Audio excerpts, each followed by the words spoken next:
FOS TV is brought to you by the Lion's Den. The Den always has been and always will be about enjoying family and friends in an environment steeped in Happy Valley tradition. So come back to the Den, the perfect place to recall old memories while creating new ones. You know, one of the things that is important to realize is that it's a team sport. So if you're watching the coach's copy like we do, the coaches on Sunday, you can see where the protection wasn't great, the snap wasn't always great, the hold wasn't always great, and so it's not always the kicker. And you know, Sam, obviously he's got to do better in his technique, and he's really working on it. I mean, he must have kicked 300 kicks yesterday in practice, so he's really working on it, and he takes a lot of pride in it. He's a great kid. He's a Dean's List student. And he'll be back, but again, it's 11 guys operating efficiently that help that whole situation. So we've got to do a better job as a team on that. Mark Brennan of Fight on State here with another Bill O'Brien press conference wrap, joined as usual by FOS's Greg Pickel. I want to show you something a little interesting here. We have the please stay off the field pesticide applied. So I don't know if they're trying to work out the bugs of the offense and defense or what, but hey, listen, another Bill O'Brien press conference.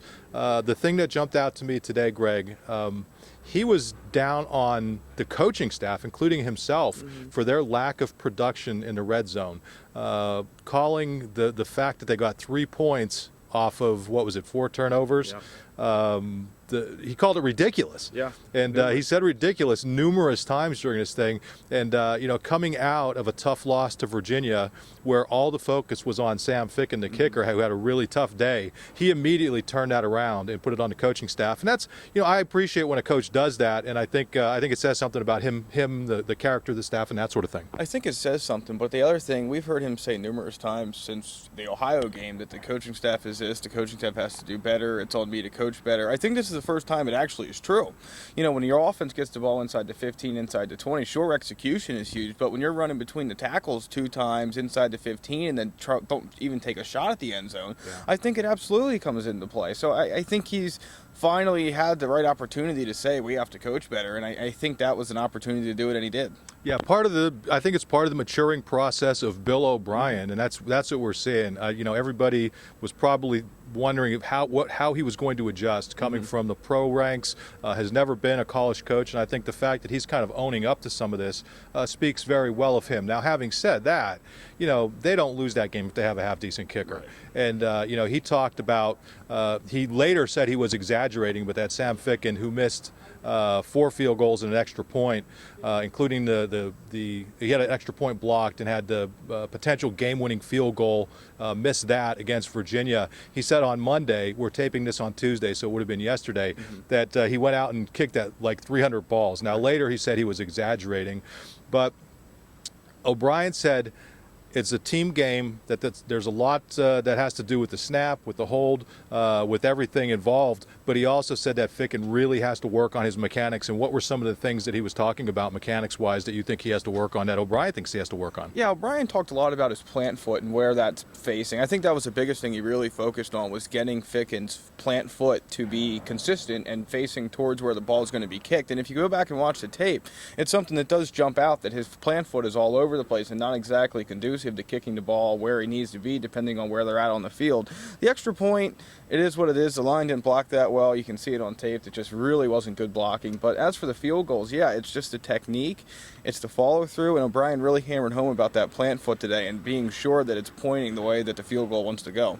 For people clamoring for a new kicker, I don't think it's going to happen. He said essentially the kicking game or the kicking position, all those positions, snapper, holder, those things are open every week in competition, and it just doesn't sound like they have anybody who's even in Ficken's league. I mean, with no disrespect to the other kids who are there, that Ficken, it sure looks that even though he says it's open, Ficken sure seems to be the guy, and he seemed to think that he's doing okay mentally. Now, if he didn't think that, would he tell us? Probably not, but this is a big week in a big game with Navy coming up for Sam Ficken, and really for the team overall. You cannot function without at least a decent kicker. Oh yeah, absolutely. And the key to this is, especially with that triple option, you got to get points wherever you can. Granted, Penn State's defense should have the size advantage and eventually slow it down, but especially early, if your offense gets down into the 15, anywhere in the red zone and stalls, you need those points early just to at least start combating that Navy triple option and keep them off the board. So, I mean, you can't really go into any game without a kicker, and certainly going into a 0-2 week and you're looking to go get your first win, it's almost imperative that you don't repeat last week's performance. Yeah, O'Brien was asked about some of the criticism of Fickett on Twitter and some other places, and he basically called that ridiculous. I mean, am I missing something? Were people really going off on him? Have people really hammered him on Twitter? Social media was pretty bad, yeah. Mostly college-aged kids. I mean, fortunately, not that there's anyone that should do it, but it was mostly college-aged kids that attend Penn State. Just really brutal on social media. Twitter's, not so much the Facebooks, but certainly Twitter. He really got blown up. There's a couple examples you can find on the internet of that and those tweets, but overall, it's Penn State football, and sometimes this stuff happens. It shouldn't happen anywhere. But at the end of the day, yeah, it got pretty brutal at times, that's for sure. And he seems to be handling it pretty well, according to what O'Brien said. Yeah, I mean, it's too bad too, because it obviously wasn't for a lack of trying. And listen, I know people are saying he's on scholarship, he's open to criticism. I think you could be critical of him not coming through in a clutch, but I think people ought to maybe dial it down, because guess what, Penn State fans, this is your kicker right now, and if you're gonna, I think try to be part of the solution rather than the problem. It's going to be interesting to see how fans deal with Ficken when he's out on the field here against Navy on Saturday, this coming Saturday. Let's get into the injuries. It sure sounds to me like, well, he said Matt McGloin did not, again, we're taping this on Tuesday. Matt McGloin did not throw at all with the elbow on Monday, but it sounds like he's going to be fine. I think everybody else on the team is day-to-day, right? Yeah, I mean, that's sort of the go-to phrase here for O'Brien when talking about injuries is day-to-day. We'll see how they are later in the week. He's really going to just keep that New England secrecy when he talks about injuries, and he'll tell you when he's ready to tell you, and that's likely not going to come till Friday or Saturday. In terms of injuries, I didn't think he sounded real positive on Belton or Day. I mean, I don't think, if you read the transcript later or whatever you look at the notes on the board, you'll see that he went right to Zach Zwinnick and Curtis Dukes, and I don't think he does that if he's confident that at least one of them plays, and I just don't know if we'll see either of them Saturday. Yeah, and I was obviously joking that he said everybody on the team's day-to-day, but he did say that those two guys in particular. The other key guy that I think is Pete Massaro. I mean, here's a guy, and he said he actually spoke here at the Beaver Stadium media room afterward.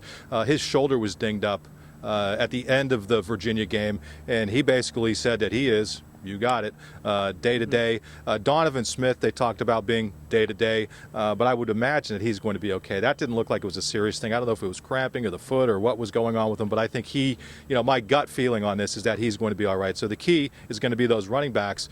When he was asked, or when he was talking about who may have to step up, he mentioned Zwinnick, he mentioned Dukes. He did not mention Akeel Lynch, though, until he was asked specifically about him. Yeah, he was asked specifically about Akeel Lynch, and his exact quote was, "I'd really, really like to redshirt him." So we finally have O'Brien on the record saying that, look, this is what we want to do. We don't want to play this guy unless we absolutely have to. Of course, he went back and added that if they do need him, he's absolutely ready to play and knows what he would have to do to enter the game. But, yeah, I won't expect to see Akeel Lynch unless something really bad happens. I mean, he mentioned Michael Zordich could see time in the backfield.